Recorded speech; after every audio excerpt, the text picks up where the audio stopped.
Thanks everybody for coming today. Bruce Whear, middle son, favorite son. Hold it. My dad grew up in Medford, was a part of the soccer and baseball team, and played the French horn in the school band. He was a quiet little guy, and upon graduation at 17, think about that for a second, at 17, he asked his parents to sign off on his papers so that he could enlist in the Marines and go to Korea. During the training, he wised off to some nurse, and she signed him up to be a corpsman, since that would increase the chances of him never returning. 1952, Corpsman Doc Whear's division was on a mission, and he was walking three abreast with a commander and another soldier. The commander who was in the center stepped on a bouncing Betty mine, which was designated and which is designed to pop straight up and then blow out horizontally. The commander was immediately killed, and my dad and the other fellow were injured in the legs and had shrapnel throughout. The commander was immediately killed, but before he died, he turned to my dad and said, "Patch him up, Doc." The other gentleman, who we only knew was named Pancho, the other soldier was known to us only as Pancho and was injured, but was in shock and was running in circles. My dad and the commander laid on the ground. They were pinned down under intense gunfire, and one of the times around, my father jumped up and tackled Pancho and held him down and administered a sedative and attended to both of their wounds. Eventually, Pancho and Dad were rescued and medevaced out of the skirmish. My dad told me later that although he had been given morphine, he woke up as the helicopter was flying upwards, and he thought he was on his way to heaven. A few days later, all my dad's division was wiped out, and he was riddled him with survivor's guilt for the rest of his life. He was awarded the Purple Heart and the Navy Cross, and the second highest medal that can be awarded to the Marines. My dad said that he was told that had he died, he would have gotten the Medal of Honor. He was recovering from his injuries at Chelsea Naval Hospital when he and one of his nurses, a high school classmate, Betty Hansen, got reacquainted. My mom, that nurse, and Dad were married for 63 years. They had 5 wonderful children who in turn had 10 grandkids of their own and found another 4 along the way to boot. Now we are blessed with an additional gaggle of great-grandkids to keep us all young. He didn't need that Medal of Honor. He was rewarded with a loving family instead. My dad worked for Liberty Mutual Insurance Company and then ended his career as a comptroller for the state of Massachusetts. When my dad did retire from the state, they asked him to stay on as a consultant because every time the computer system went down, he was the only one who could do all the work they needed by hand. They told him he could charge whatever he wanted. My dad said nope, he was all done. And that was that. My little brother and I couldn't believe it. During his professional career, Dad was active with service organizations at the time, but I remember him being recognized in particular by the Red Cross for all the blood that he had donated over the years, in respect to the folks that had donated blood for him. My dad loved numbers, and he balanced a mean checkbook and a bank account. He used a term that I still use today called the lazy dollar, which meant that when someone gives you a check, don't wait to get it into the bank because it remains their money until you cash it. My dad relished retirement. He had no problem being around the house under my mother's feet, reading any one of the multitude of newspapers and other publications he received each week. And boy, did he love watching sports on TV. I am firmly convinced that ESPN Sports Channel was created for him. Once he figured out how to use the DVR and could go to bed and record all the games, everyone had to check to make sure that he hadn't seen the game before we talked about the score or any big play of the game, of that game.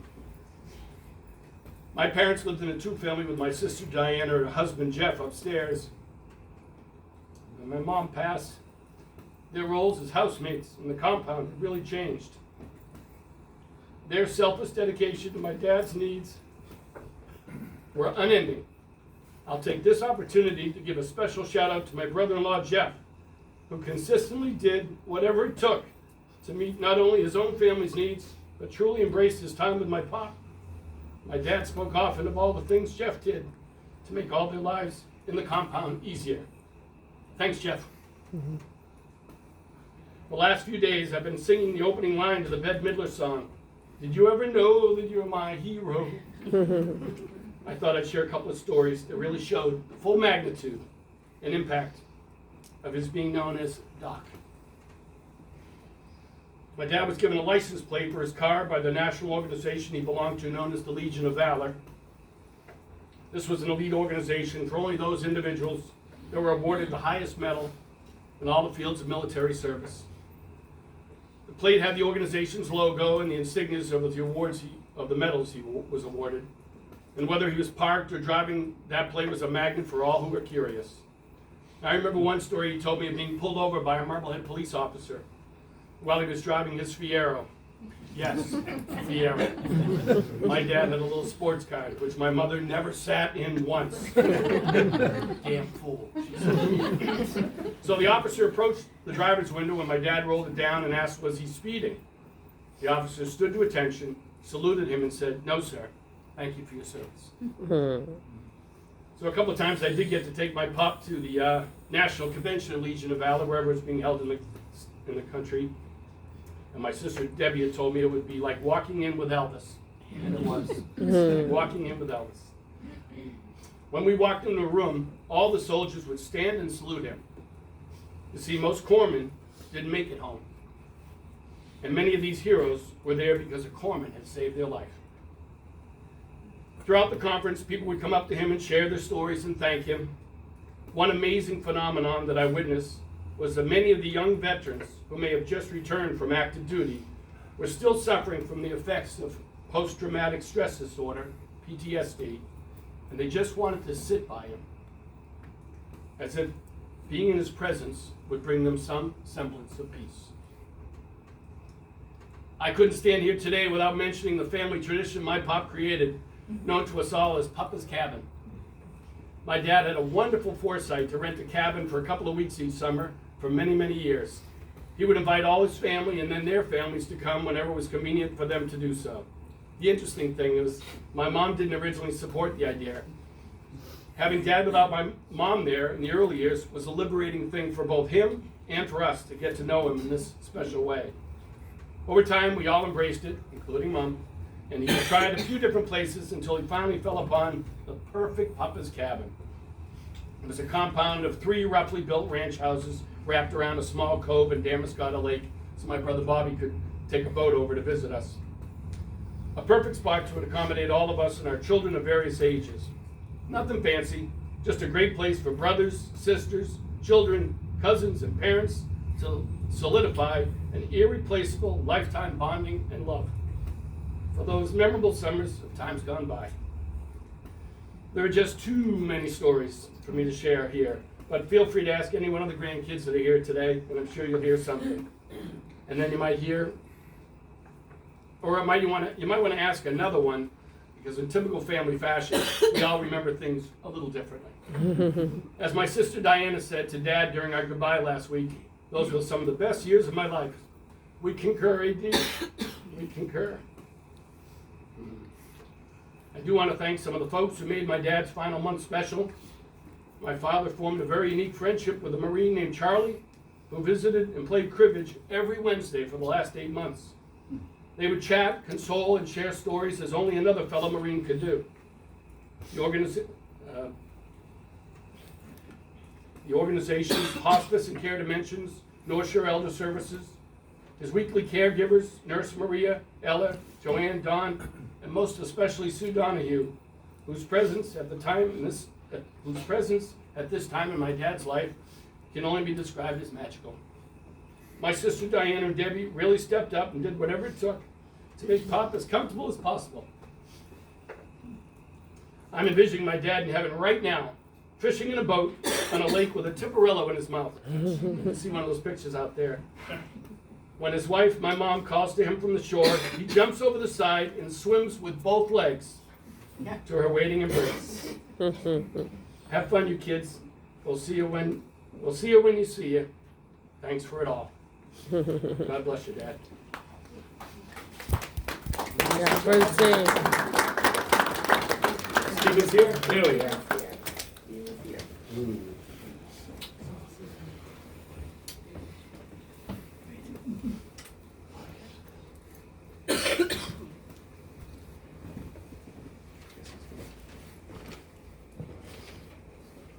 You're up, Stephen, right?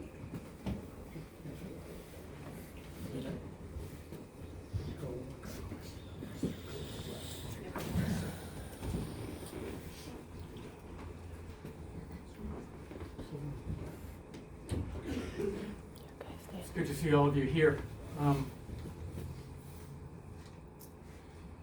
My name is Steve Mullen.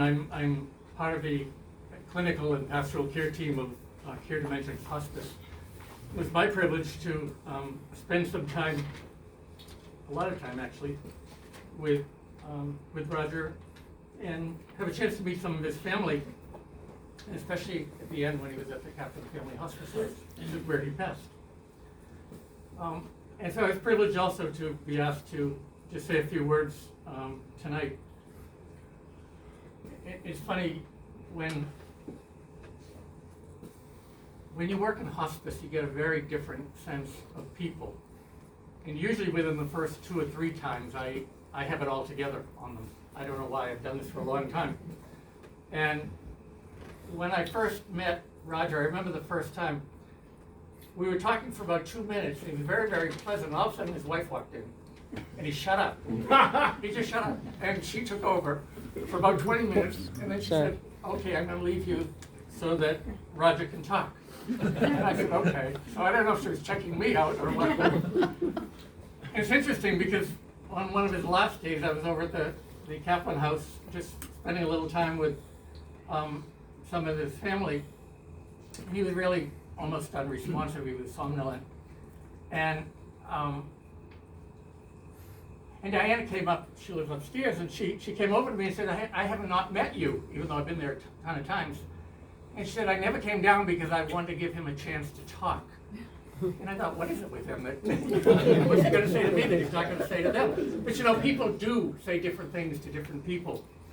And most of our talk was just about, I was an Air Force chaplain, I was a military chaplain. I had been a Catholic monk, a Catholic priest for a long, long time. And so we had some things in common. He was very interested in the priesthood piece. And how did you do that? I don't know, a day at a time. But he didn't talk too much about the military, and he was very humble. He was very humble about that. I had heard that he had some very significant, formidable awards, as I say, given him, and praise given him. He very seldom talked about that. And I'm sure part of that was what we now understand as PTSD.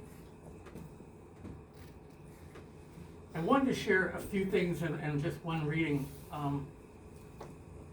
that I think is important for every family to know. I grew up in a big family. I'm the last of 8. And I can tell you my dad did not ever tell me what I heard from the people at the wake and the funeral, thousands of people at the wake and the funeral. He died young. He never told me the things I needed to hear. He may have believed it, but he just never told me that. And probably most of the kids in our family. But we were able to hear that at the ceremonies. But I can tell you, each one of you here is good children and grandchildren. I can tell you that he spoke well of every one of you, by name, by name. And over the period of time, I know I would say, the kids around, what are they doing? Oh, they're really busy, they have great lives. I've got great kids. I've got great kids. You know, the word to bless literally means to speak well of another. And he spoke well of you and about you and by name. The other thing I wanted to share is, sometimes I share personal things. It's not confessional, or I obviously couldn't. But every once in a while we'd be talking about nothing, really, just passing the time talking. And I remember one time I just said, "You got a great family," because he was telling me a little about what was going on with the family. And I said, "You've got a great family, you should be proud." And he said, "It wasn't my work, it was my wife. She did it all." And that stayed with me. And I thought that speaks well of her, but there's still him. And another time he said to me something very similar. He said, "You know, out of the clear sky, we weren't talking about anything deep." He said, "I didn't have the tools of family life." And I thought, you know, most of us die, unfortunately, with a lot of stuff that we carry, with perceptions of ourselves that often are in the deepest recesses of our shadow side, that the rest of us never knew or thought about. And I always felt bad for that, and I would try to always encourage him and say, you're a great guy. If you weren't a great guy, I wouldn't want to come over and visit you all the time. And all the people that do. But his humility was incredible. At the end of the visit, because I had to, because I was the priest, I usually say to them, whether they were Christian, Catholic, Protestant, Jewish, or whatever, or nothing, I'd usually say, "Can I give you a blessing?" They'll fire me if you don't let me. And especially the guys, and they say, "Sure, I'll take it." And he did that. And when I blessed him, I just said a little prayer. And I thanked him for himself, for his service, for his goodness. Every time I saw him, until 1 week before he went in the Kaplan house, when he was now in bed at his own house. That was a great visit too. He was very alert, very awake, very energized. And at that visit at his house, I started to leave as I had done other times, but I was always going to bless him.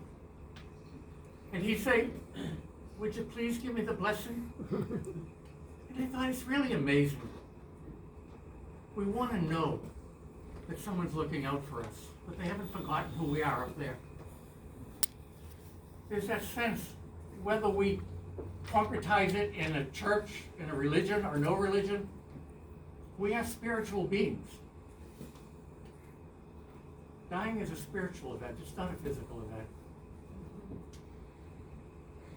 We never talked much in depth about his dying. I know that he was very affected by the death of his brother. And I know he was hugely affected by the death of his wife. This family has had more than their share. You know, in hospice we call this complicated grief. You have a number of people passing in sickness in the home. And you're just watching a family. And I always love the way Bruce, he spoke also with his mom's.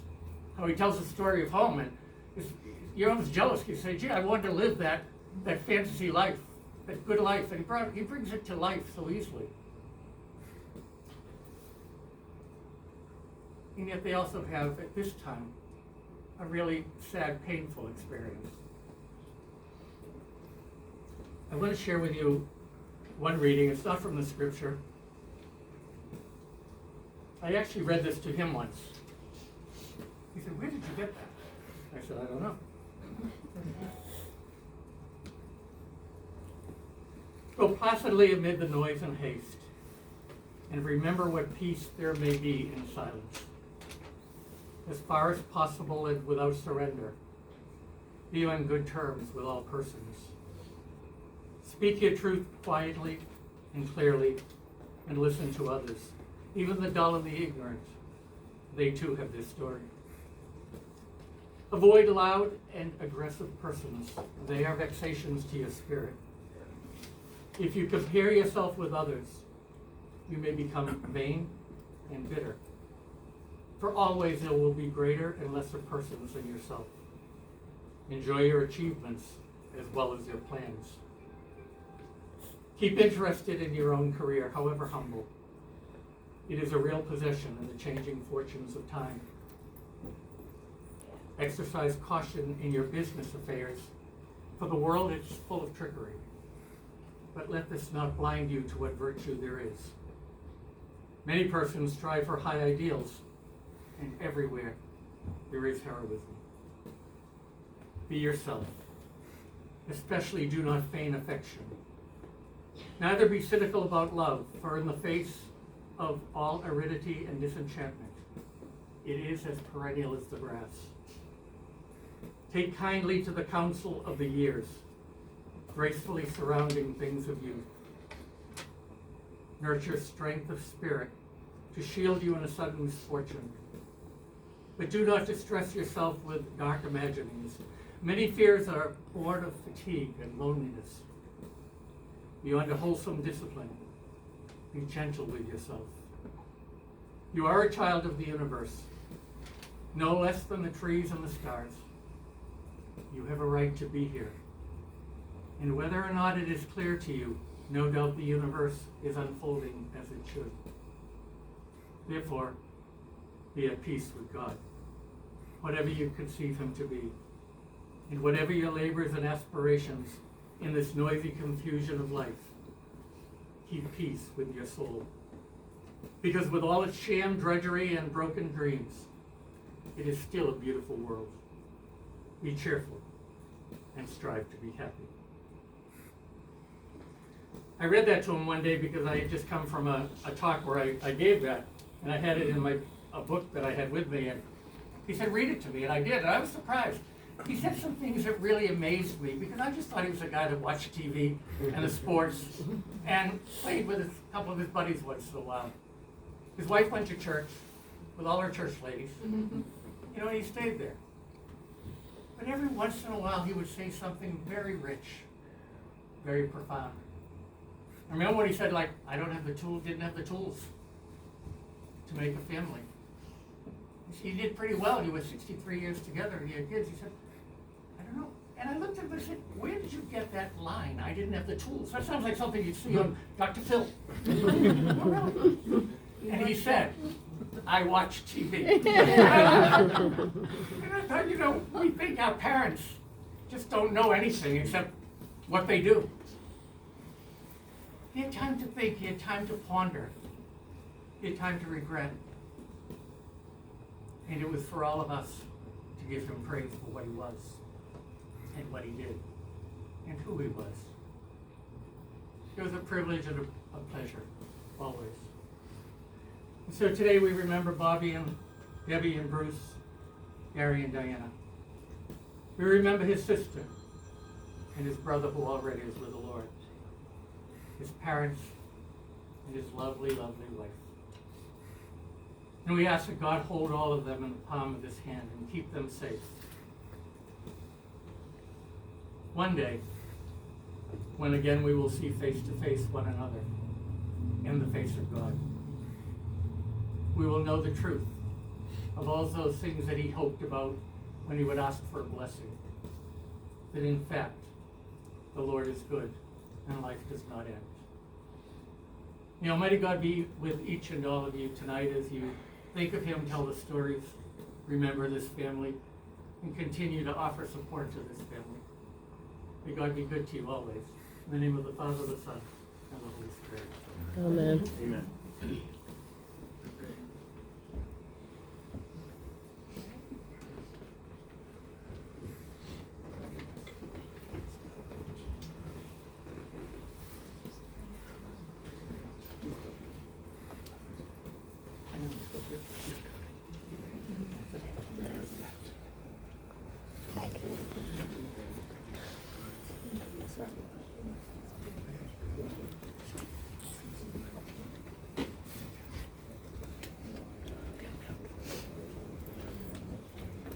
Good evening. Good evening. We're from Chaplain Lyman Rollins, post 2005, Veterans of Foreign Wars. Roger was a member of our post, joined by John Crowley, Ben Getchell, and Cal Titus. 3 out of the 4 of us knew Roger. Roger was a great American, not only a hero, but there was a book written by a guy who was in Vietnam. It's called The Things We Carried. Can't remember his name. I've read it a couple times. It wasn't the things they carried on their back. And Roger, obviously, as Bruce mentioned, he carried things. What happened to him when he was a young man changed his life. Bruce touched on his Navy Cross citation. I'm going to read the real one, although Bruce actually said more than the citation said. I hope you don't mind. The President of the United States takes pleasure in presenting the Navy Cross to Roger G. Whear, Jr., Hospital Corpsman, U.S. Navy, for extraordinary heroism in connection with military operations against an armed enemy of the United Nations while serving as a corpsman with the Marine Company, 1st Marine Division, Reinforced, in action against enemy aggressor forces in Korea on 20 August 1952. Serving as a corpsman with a reconnaissance patrol, Hospitalman Whear exhibited exceptional professional competence and complete intrepidity. Although seriously wounded by a mine explosion which wounded 2 other men, he crawled through the mined area to treat his wounded comrades. Upon the death of one of the men, he continued his way through the mined area to administrate to the other Marine. Hospitalman Whear bandaged the man's wounds, stopped the bleeding, and prevented shock, which might have proved fatal otherwise. When the rescue party arrived, Hospital Corpsman Whear was still treating the wounded man and continued doing so until ordered to receive treatment of his own wounds.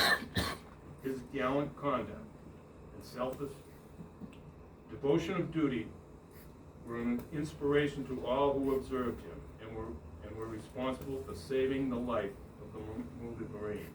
Hospitalman Whear's courageous actions were in keeping with the highest traditions of the United States Naval Service. When the call of our country was heard, Roger answered. Self was forgot for the cause of the greater good. As a brave man, he marched away with an abiding faith in his God, his country, and his flag. The red of our country's flag was made redder still by his heroism, the white more stainlessly pure by the motives which impelled him. And in the starry field of our nation's glorious banner, the blue has been glorified for his service for American ideals. Comrade Crowley. O God, Father of us all, we here extend these final earthly tributes to our beloved comrade, Roger. Please accept our prayers on behalf of his soul. Welcome him to your house to rest in peace. Look with mercy upon the loved ones bereaved by his passing. Comfort and console them through your own tenderness. These things we ask humbly in your almighty name. Amen. Amen. One by one, as the years roll on, we are called upon to fulfill these sad duties of respect to our departed comrades. The present, full of the cares that beset all nations, whether engaged in war or peace, fades away, as we look back on the day Roger left his home to defend his country. Imbued by a spirit of devotion and an undying love for his native land, he gladly went forth and joined comrades both young and old to preserve our heritage of freedom. We trust that the examples set by Roger will prove a glorious beacon to the youth of our country, who may be called upon to defend our freedoms and uphold the honor of our flag. As the years roll on, we too shall have finished our fight, shall be laid to rest, and our souls follow the long column to the realms above, as all unfolding death, hour by hour, shall mark its recruits. Comrades, let us live, that when the keeper of the eternal record shall have called our names for the last time, those we leave behind may say of us, as we now say of Roger, here lies all that is mortal of a true-hearted comrade and a fearless defender of his country and his flag.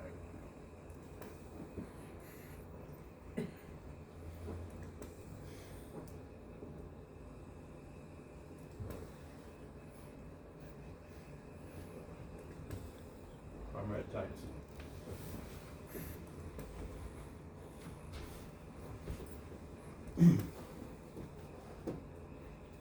I place this symbol of purity for our departed comrade Roger and may each future generation emulate the unselfish devotion to duty, even to the last of our comrades.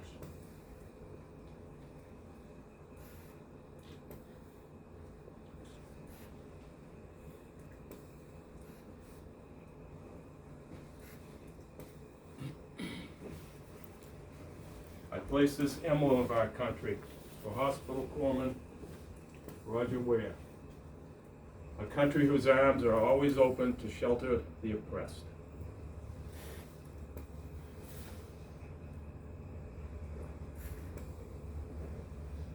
Comrade Types.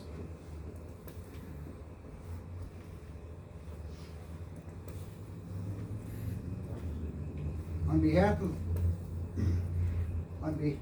behalf of Chaplain Lyman Rollins Post 2005, Veterans of Foreign War of the United States, I present this tribute as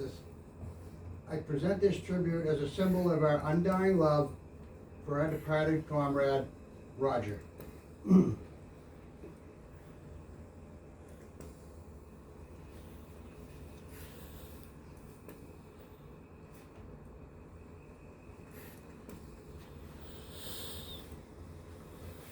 Comrade Proud. The march of our comrade Roger is over, and he lies down in the house appointed for all the living. His remains remind us of the frailty of human life, the tenure by which we hold our own. In such an hour as we think not, the final summons may come that no one disobeys. May each of us, when our voyage and battles of life are over, find a welcome in the region of the blessed, where there is no more storm-tossed sea nor scorching battlefield. Roger is in the hands of our Heavenly Father, and God gives his beloved sleep. He will be laid to rest, but let us cherish his virtues and learn to emulate them, reminded by the place he fills no more, and that our ranks are thinning. Let each one be so loyal to every virtue, so true to every friendship, so faithful in the remaining marches, that he will be ready to fall out and take his place in the great review hereafter, not in doubt, but with faith that the merciful captain of our salvation will call him to that fraternity which on earth and in heaven remains unbroken. Amen. Amen.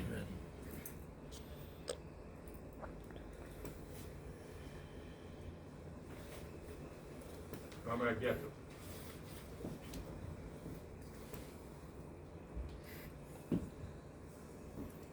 On behalf of the Veterans of Foreign War, we place this final tribute as a token of our gratitude and respect for our comrade Roger